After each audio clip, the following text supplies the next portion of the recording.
Hi, and in this week's video I've bought myself an extremely bent Nintendo Switch. So I don't know the history of this, it looks like some kind of a rage quit, but as you can see there's a massive bend at the end, real damage to the screen. So I spent £30 on it on eBay, which is pretty cheap as long as the internals aren't completely damaged. There's not a lot of detail on it, so it could be good, it could be bad. There's only one way to find out.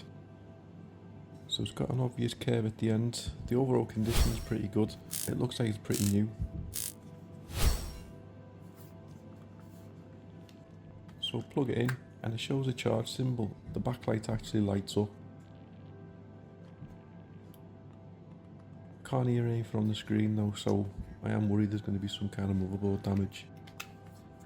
So I'm using my iFixit kit to take it apart.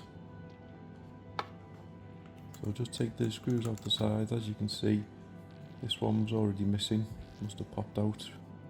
We'll just take the side ones out, and then we'll just take the tri-wing screws out of the corners, and as soon as I take them out, more pressure released, and you can see it's even open up further. So peel the back off, and then I'll take out all the screws from the heat shield, lift the rear heat shield off, and then we'll have a look at the internals. Just disconnect the battery, and I've got to be honest, it actually looks okay. I was expecting to be some kind of damage more visible. There might be, but I don't know just of yet. So just need to take the motherboard out. So take out all the screws, take out the card reader, another screw at the top which is hidden away.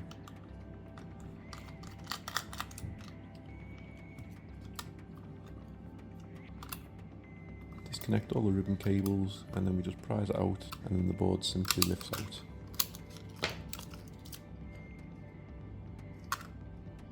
So I get the motherboard out, I put it on its side, and it actually looks really straight. I can't see any damage on it, I can't see any bends in it. I'm beginning to think I might have got very lucky here.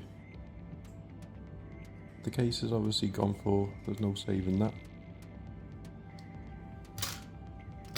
So I get myself a non-working housing, and I'll just slide in the ribbon cable. I always find that putting this cable in first is the easiest way. It's so easy to damage that cable. And just move all the ribbon cables, pop the motherboard in. You need to just connect up the minimum, so that's the backlight cable and the power cable.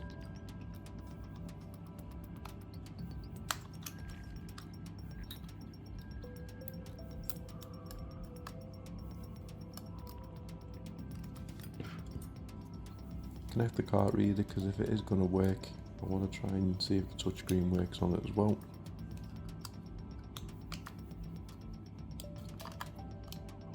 Just clip that into place, plug the battery in, press the power button on the new housing, and it turns on. So will it boot? Nope. So my battery's run out, so I get a non-working battery, and then we'll go again. We'll turn it on. We get the Nintendo logo. Will we get any error messages? So we get the Switch logo, any error messages? No, so it boots straight up. So by the looks of it, this person, Kai or whatever they're called, I'm assuming might have had a bit of a temper on them. But as I'm scrolling through, there's lots of games on there. Obviously a kid's Switch. The firmware is not that old.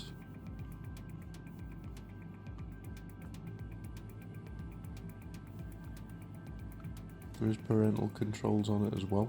I'll have a quick guess trying to work out, but most of the time I don't do it, but it's pretty much easy to be able to go on the Nintendo website and getting the parental controls removed.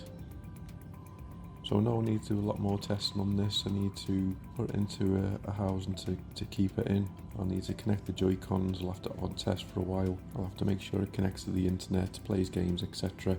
But I'm pretty sure that from everything that it looks like, I'm going to have myself a nice fully working Nintendo Switch. Obviously I've needed to replace the main part of the screen, so there is going to be a cost to that, but overall it's not been a bad deal. It was worth the gamble. And then as we look at the old housing, like I said, there's nothing that we can do with the screen, but there is a lot that we can harvest from it: fan, battery, speakers, etc. So we'll be able to strip it down and use a lot of that for parts.